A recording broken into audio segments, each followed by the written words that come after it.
Packless property does not refuse a signature. Derek Voss held the transfer paper high enough for the whole red hollow courtyard to see, as if ink in a wax seal could turn a living woman into something that belonged on a ledger shelf. Clara Bennett stood before him in the damp morning air, her old pale gray linen dress darkened at the hem from the muddy ground, her deep brown cloak torn along one edge, her worn leather shoes nearly swallowed by the soft earth.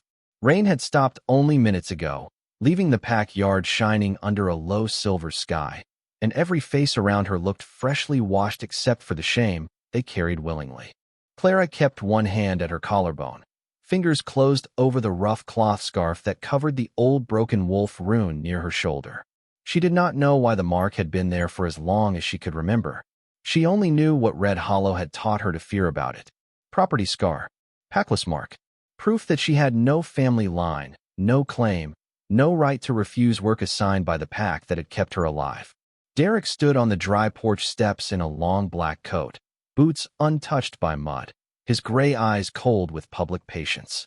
Beside him, Marissa Vale looked beautiful in a dark green dress trimmed with gold, her smile small and sharp as she watched Clara hold the scarf closed. "Do not be dramatic," Marissa said.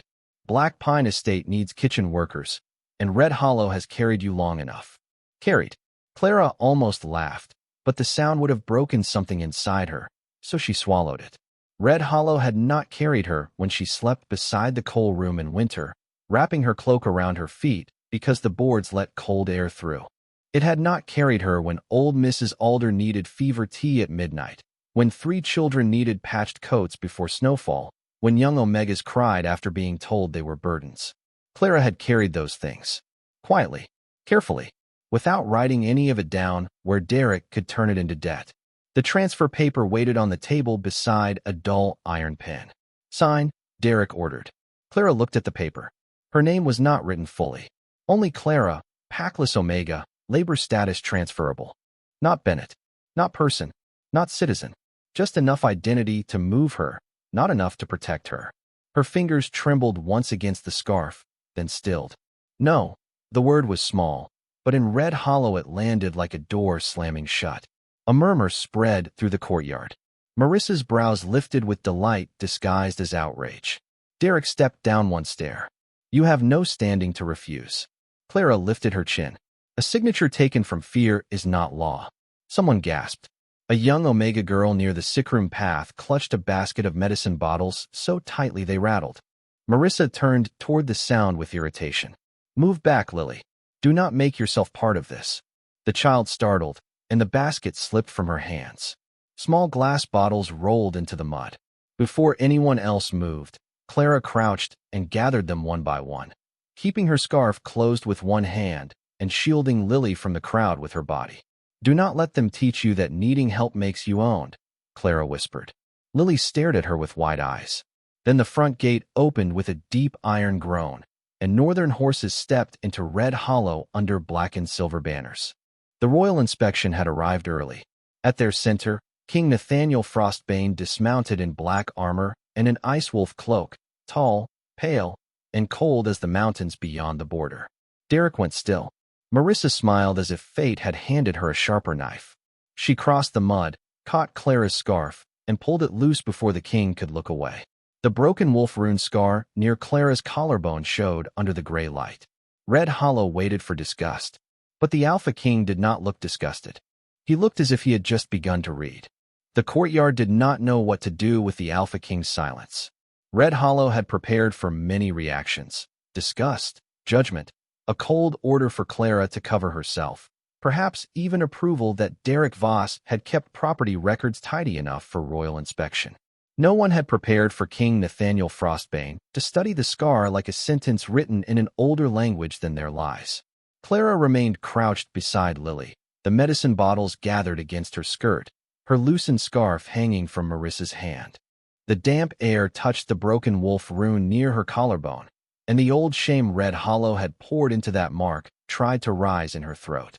For years, that scar had entered rooms before she did. It had decided where she slept, what work she was given, how much kindness she was allowed before someone called it above her place. She had learned to fold cloth over it before stepping into the kitchen, before bringing tea to the sick room, before walking through market day where mothers tugged children aside and whispered Packless. As a girl, Clara had once asked the record keeper whether Bennett was truly her name or only the one someone had given her because records needed a sound to place beside a burden. The old man had looked frightened and told her not to ask questions that made paper nervous. Since then, she had lived as carefully as a person could live without belonging anywhere. She slept near the coal room, where dust gathered in the corners and heat came only when others needed the fires fed. She rose before dawn to scrub pots, carry linens, sort herbs, and sit with elders who forgot her name but remembered her hands were gentle. She mended coats for children whose parents warned them not to grow too fond of her. She gave Lily extra broth in winter because the child was thin and always apologizing for hunger. Red Hollow called that charity from a grateful dependent. Clara called it refusing to become what they named her. Derek stepped forward, breaking the frozen moment with official confidence forced back into place. Your Majesty, forgive the disorder. The mark has been documented for years. The girl is legally packless and subject to transfer under Red Hollow labor law. Nathaniel's eyes did not leave the scar. Who documented it? Derek hesitated only a fraction. Our pack records office. Who read the rune? Marissa's smile faltered. The northern guards behind the king grew still beneath their black and silver cloaks. Clara looked up, confused despite herself. Read the rune. No one had ever said read. They had said hide it, prove it, mark it, fear it, use it. Nathaniel stepped closer, stopping several feet away, not crowding her, not reaching for the exposed place that made her feel suddenly too visible. Miss Bennett, he said, and the sound of her full name in his voice made the courtyard shift. Did you give permission for that scarf to be removed? Clara's fingers tightened around the medicine bottles. No, Your Majesty. Nathaniel turned his cold gaze to Marissa. Return it. Marissa looked as if no one had ever asked her to give back something taken from someone beneath her. Still, under the king's stare, she held the scarf out. A northern guard took it, approached Clara, and paused instead of touching her. That pause nearly broke her composure. Permission again, in a place that had taught her body was evidence for others to handle.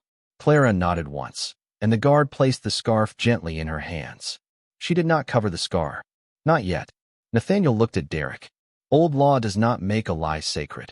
The courtyard went silent enough for rainwater to drip from the gate hinges. Derek's face tightened. A lie, Your Majesty? Nathaniel's silver eyes returned to the broken wolf rune. This is not a property mark. Clara forgot to breathe.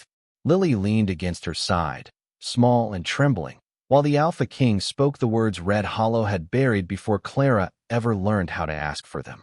This is Crown script. The words Crown script moved through Red Hollow like a bell no one had expected to hear. Clara stayed crouched in the mud beside Lily, the old scarf gathered in her hands, the medicine bottle safe against her skirt, while the courtyard stared at the scar they had spent years naming for her. Property mark. Packless proof. Labor claim. Now the Alpha King had spoken a different language over it, and every old certainty began to look borrowed. Derek Voss recovered first because men who built power on records learned how to rearrange their faces quickly. Your Majesty, with respect, Crown script is rare. The shape may resemble Northern notation, but Red Hollow has always understood it as a transferable labor mark. Nathaniel looked at him with the cold patience of someone listening to a door explain why it had locked a person inside. Understood by whom? Derek's mouth tightened. By the officers entrusted with pack order. Names, Nathaniel said. One word, quiet and absolute. A clerk near the porch went pale. Marissa Vale crossed her arms, trying to lift her chin back into confidence. Surely this is unnecessary. The girl has lived here all her life under the same status. If the mark meant anything else, someone would have claimed her. Clara felt that sentence land deeper than she wanted it to. Someone would have claimed her. All her life, belonging had been described as something another person had to grant before she could believe in it. A family line, a pack record, a seal, a hand reaching out in public and saying she was not an error. No one had come, so Red Hollow had decided absence was guilt. Lily touched Clara's sleeve with two muddy fingers. Miss Clara, she whispered, does it mean you are not packless? Clara did not know how to answer. Hope felt dangerous when it rose too fast. Nathaniel answered instead, but his eyes remained on Derek. It means someone made a record lie, and then taught a pack to worship the lie because it was useful. The courtyard changed again. Not loudly. It shifted in glances, in lowered faces, in the way a few workers near the washhouse looked at Clara, as if seeing the weight they had allowed her to carry. Derek stepped down from the porch, the transfer paper still in his hand. Your Majesty, the immediate issue is the girl's refusal to sign a lawful transfer. If there is confusion about historical markings, it can be reviewed after she is placed at Black Pine. Nathaniel's silver eyes cut to the paper. No transfer will occur. The word struck the wet courtyard harder than thunder. Clara's fingers loosened around the scarf. Marissa's smile vanished. Derek bowed, but the motion looked more like a man hiding anger than showing respect. That will create complications. Justice often does for people who prefer paperwork to people. Nathaniel turned toward one of his guards. Bring the red hollow pack ledgers into the courtyard. Birth records, labor records, property claims, transfer notices, and orphan rolls for the last 30 years. The clerk made a small sound. Derek turned sharply. Those records are stored under pack authority. Nathaniel did not raise his voice. Then pack authority can watch them breathe in public. Clara looked up at him fully for the first time. He was tall in black northern armor, white-skinned under the gray sky, his ice wolf cloak moving slightly in the wind, his face cold enough to frighten the guilty, but steady enough not to frighten her. He looked at the scar again, but not as Marissa had looked. Not as ownership, not as shame, as proof waiting for the right reader. Miss Bennet, he said, until those records are opened, you are under royal protection. The courtyard fell silent. Clara had heard many words placed before her name. Packless Clara, coal room Clara, property Clara, but protection sounded so unfamiliar that her heart did not know how to hold it. Lily smiled through tears beside her, still muddy, still clutching one last medicine bottle. Clara finally lifted the scarf, not to hide the scar, but to fold it carefully in her lap. For the first time in Red Hollow, she let the mark remain visible while the records came out. The first ledger arrived wrapped in oilcloth, carried by the same clerk who had gone pale when Nathaniel ordered the records into daylight. 2 northern guards followed with more books stacked in their arms. Birth records, labor rolls, transfer notices, orphan lists, and property claims bound in cracked leather. They placed them on a long table beneath the open courtyard sky, where rainwater still dripped from the eaves, and every sealed page had to face the people it had shaped. Clara stood slowly with Lily beside her, the folded scarf held in both hands instead of tied around her throat. The scar near her collarbone remained visible, a broken wolf rune under the gray light, no longer hidden but not yet understood. That in-between place felt terrifying. Red Hollow had always used certainty against her. Now uncertainty was the first kindness she had been given. Derek Voss moved toward the table, but Nathaniel's guard stepped quietly into his path. You may stand where you can see, Nathaniel said. Not where you can touch. Derek's face tightened. Your Majesty, as record master, I should guide the reading. Nathaniel looked at him. You already guided it into a lie. The words sent a small tremor through the crowd. Marissa crossed her arms beneath the porch, but the gesture looked less like pride now and more like a shield. Clara noticed workers from the washhouse, the kitchen, and the coal shed gathering at the edges of the courtyard. People who usually kept their eyes down were watching the ledgers as if those books might contain pieces of their own lives too. The clerk opened the orphan roll first. His fingers shook over the columns. Clara, he began, then stopped. Nathaniel's eyes narrowed. Read it exactly. The clerk swallowed. Female, Omega. Approximate age unknown at intake. No family line attached. Marked transferable pending status review. Clara felt the old words scrape through her, but this time Nathaniel did not let them settle. Date of status review? The clerk turned the page, then another. His face drained further. No review recorded. A murmur spread. Nathaniel turned to Derek.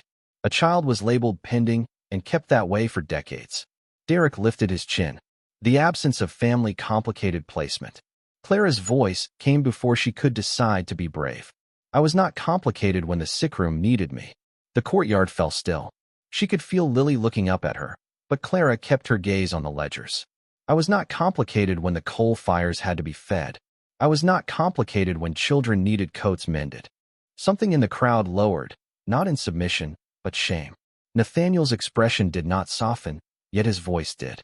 No, you were only complicated when you needed rights. The clerk opened the birth records next, guided by a Northern guard comparing dates against a small, silver-bound archive book. Page after page turned. Names moved under gloved fingers. Then the guard stopped. Your Majesty. He placed the archive book beside the red hollow ledger. A symbol had been drawn in the margin, faint and nearly rubbed away. The same broken wolf rune, but whole in the crown copy, joined by a small crescent line. Nathaniel looked at Clara's scar, then at the page. Crown Witness Rune, he said, used when a child is hidden for protection during a disputed inheritance or pact crime inquiry. It does not erase identity.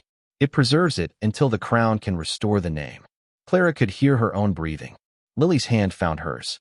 Derek stepped back half an inch. Marissa whispered, that cannot be true. Nathaniel turned one page more, and the silver-bound archive revealed a name written with careful Northern script. Clara Eleanor Bennett. Protected witness child. Red hollow intake. Identity sealed by crown order. Clara stared at the name until the letters blurred. Bennett was not a convenience. It was hers. Nathaniel faced the courtyard, black armor still under the gray sky, ice wolf cloak moving in the damp wind. The transfer paper is void. The property claim is false. The record master is suspended from authority pending crown review. Derek's mouth opened, but no words came. Clara looked down at the scarf in her hands and realized she had been holding a cover for a wound that was never proof she was owned. It was proof someone had tried to keep her alive long enough to be found. Clara Eleanor Bennett. The name kept echoing inside her long after Nathaniel spoke it to the courtyard. It felt too large at first, not because it was grand, but because it was whole. Red Hollow had taught her to live with fragments. Clara without a family line, Omega without standing, worker without wages, body without choice, scar without truth. Now the full name lay open in the Crown archive under the gray morning sky, and every person who had called her property had to look at the letters they had failed to erase. Lily held Clara's hand tightly, medicine bottles gathered safely in the basket at their feet. The child did not understand every law being spoken, but she understood enough to smile through tears.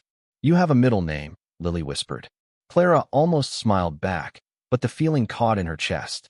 A middle name should have been ordinary. It should have been spoken by someone tying her shoes, calling her to supper, scolding her gently for coming in late from the rain. Instead, she had to learn it from an archive book in front of the same crowd that had watched her almost be transferred like stored grain. Nathaniel turned to his guards. Seal every ledger on this table. No page leaves royal custody.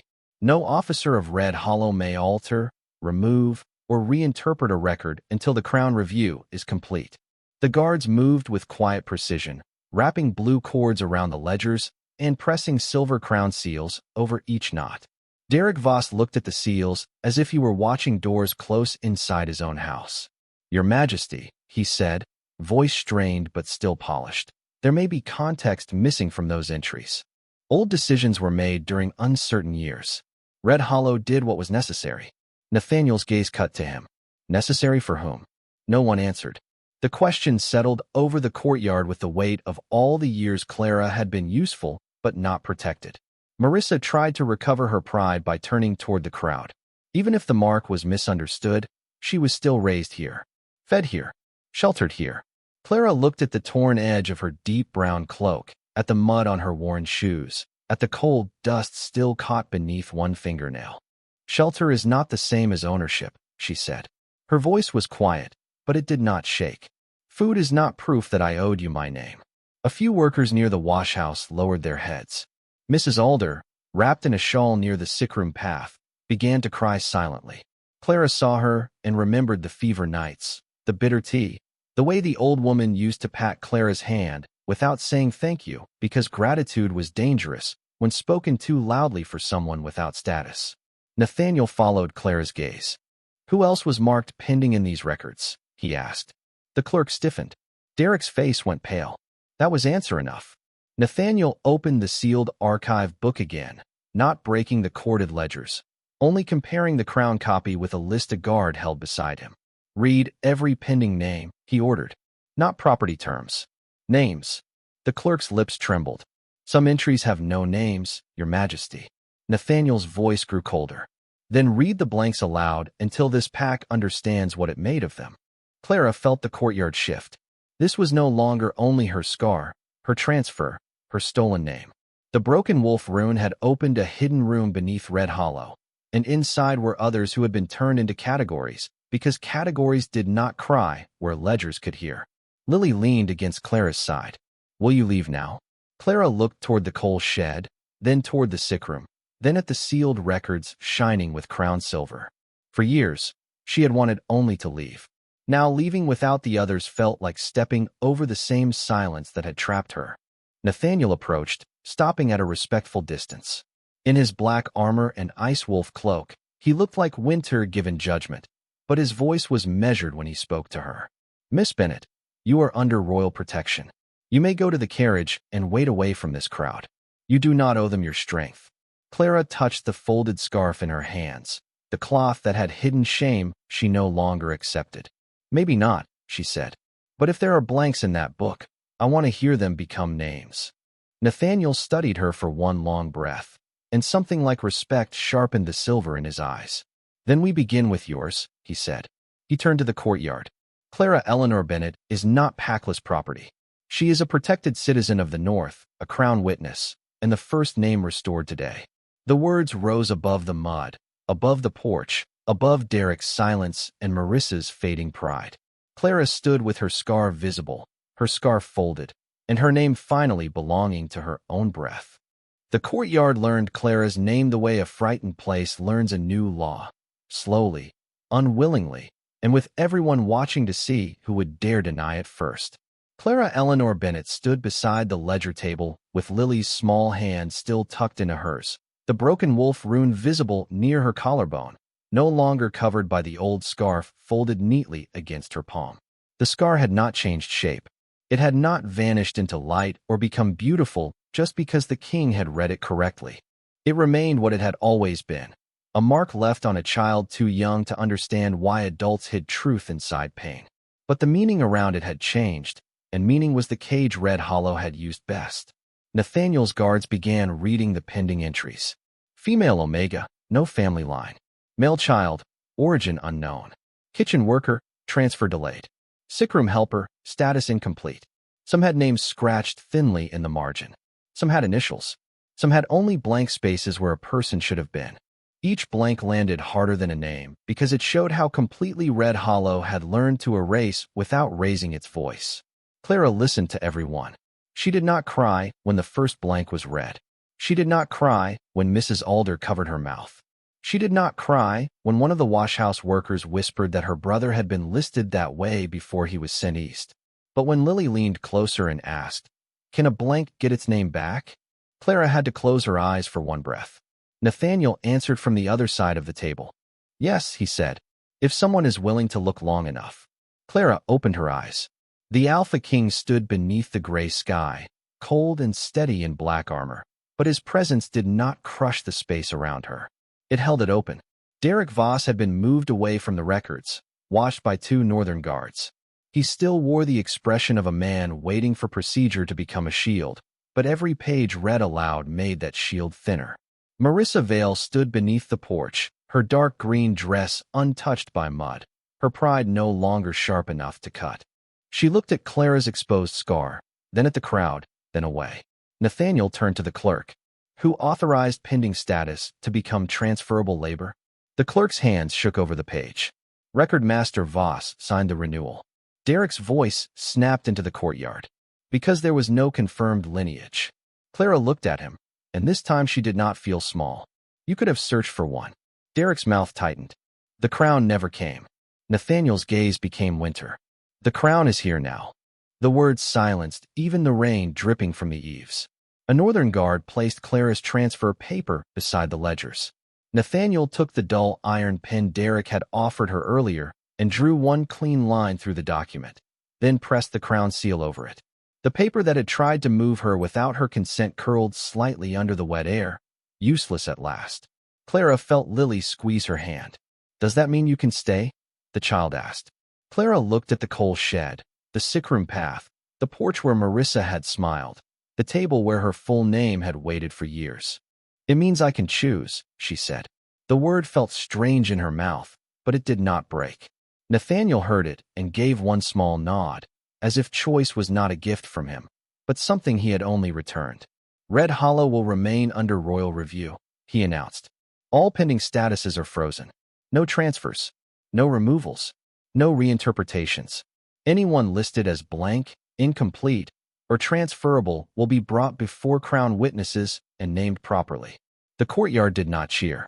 Justice this old did not invite cheering yet. It invited silence, shame, and the first difficult breath of repair. Clara looked down at the folded scarf. For years it had hidden the mark, so people would not look. Now she held it because she remembered who she had been while surviving their looking. Nathaniel stepped closer, stopping at the respectful distance he always kept. Miss Bennet, when you are ready, the Crown Archives can search the sealed line connected to your rune. Clara lifted her eyes to him. And the others? Them too. She nodded, and the scar near her collarbone seemed less like a wound under the gray sky and more like a door someone had finally stopped calling a wall. The first person to step out from the crowd was not a guard, a clerk, or anyone powerful enough to believe truth would bend around them. It was Mrs. Alder, wrapped in her old gray shawl near the sickroom path, one hand pressed to her chest as if courage hurt when it had been used for too long. Clara turned toward her, still holding Lily's hand, and saw the old woman looking not at Nathaniel, not at Derek, but at the blank entries in the ledger. There was a boy, Mrs. Alder said. Her voice shook, but it did not disappear. Years ago, they called him East Worker in the records because no one wanted to say his name after he was transferred. The courtyard tightened. Derek Voss went very still. Nathaniel turned to the old woman with the full attention of a king who understood that fragile testimony deserved more care than polished lies. What was his name? Mrs. Alder swallowed. Samuel Reed. A washhouse worker began to cry quietly. My brother, she whispered. Clara felt Lily's fingers clutch tighter. One name had returned, and with it came the shape of another life Red Hollow had flattened into labor status. A northern guard wrote Samuel Reed into the Crown Witness notes. Not as a category, not as a blank. As a person, something moved through the crowd after that. Not bravery exactly, but the memory of it. A kitchen boy said he remembered a girl named Nora who had slept near the smokeroom. A stable hand said 2 brothers had been sent to Black Pine with no family line written beside them. A laundress named Grace stepped forward and admitted she had once been told never to ask why some children were listed as pending after they became adults. Each voice was small alone. Together, they became a door opening wider. Derek finally broke. This is unreliable, he said, his tone sharp with fear disguised as order. Memory is emotional. Records are law. Nathaniel looked at the sealed books on the table. Records are law only when they tell the truth. Marissa lifted her chin, but her voice lacked its earlier shine. And what about what Red Hollow gave them? Food, shelter, work. Clara looked at her then. The old ache rose, but it no longer ruled her. A cage can have a roof, she said. That does not make it a home. The words landed softly, and maybe that made them worse for those who needed cruelty to sound practical. Mrs. Alder covered her mouth. Grace bowed her head. Even the clerk looked away from Derek. Nathaniel turned to Clara. Miss Bennet, I am going to ask you something, and you may refuse. The fact that he said it before the question steadied her. Do you want the Crown to read your rune fully here, before Red Hollow, or privately at the archives? Clara touched the folded scarf. For years, the scar had been shown without her consent, named without her permission, used without her voice. Now the choice stood before her like a road with snow at the edges. She looked at Lily, at Mrs. Alder, at the washhouse worker who had just heard her brother's name return to daylight. If Clara chose privacy, she would be right. If she chose public truth, she would not owe anyone the pain of it. That mattered. She took a slow breath. Here, she said, but not because they deserved to see it. Nathaniel's eyes held hers. Then why? Clara lifted her chin. Because the others deserve to know a mark can be read differently. Nathaniel gave a single nod. One of his guards opened the silver-bound Crown archive and placed it beside the Red Hollow ledger. The king did not touch Clara. He did not ask her to move closer. He looked from the rune on her skin to the rune on the page, reading the broken lines like a language of survival. The courtyard waited, stripped of every easy lie. At last, Nathaniel spoke. This rune was placed under Crown protection 23 years ago after an inquiry into stolen inheritance records. Clara Eleanor Bennett was not abandoned. She was hidden. Clara heard the words, but they seemed to reach the world before they reached her. Not abandoned. Hidden. The difference broke something open inside her. Not cleanly, not painlessly, but like a locked window finally forced wide enough for air. Derek's face emptied of color. Marissa stepped back from the porch rail. Lily began to cry, but she smiled through it. Nathaniel closed the archive gently. And now, he said, his voice carrying over Red Hollow, we find who benefited from keeping her lost. The question Nathaniel placed before Red Hollow did not sound like an accusation at first. It sounded like a key turning quietly in a lock. Who benefited from keeping her lost? The courtyard had no answer ready, and that made the silence heavier than denial. Clara stood beside the ledger table with her old scarf folded in her hands, the broken wolf rune visible under the gray sky, and for the first time in her life, the scar felt less like something she had survived and more like something speaking back. Derek Voss stared at the Crown archive as if the pages had betrayed him personally. Your Majesty, he said, voice strained. Records from 23 years ago would involve officers long gone from service. We cannot assume current Red Hollow leadership profited from confusion inherited through time. Nathaniel's silver eye stayed on him. Then you will welcome the review that proves it. Derek had no answer for that. Marissa Vale looked toward the side gate, then back to Clara, her expression no longer sharp, only trapped. Nathaniel noticed. So did Clara. Lady Vale, he said, you were very confident when you removed Miss Bennett's scarf. Who taught you what the scar meant? Marissa's throat moved. Everyone knows what property marks look like. Everyone? Nathaniel asked. The word was calm enough to become dangerous. Marissa glanced at Derek. There it was. Small. Quick. But truth often entered through the smallest crack. A northern guard wrote it down. Derek's composure frayed. This is turning a misunderstanding into a scandal. Clara looked at him, and the years did not vanish, but they lined up behind her differently now. You called me property this morning.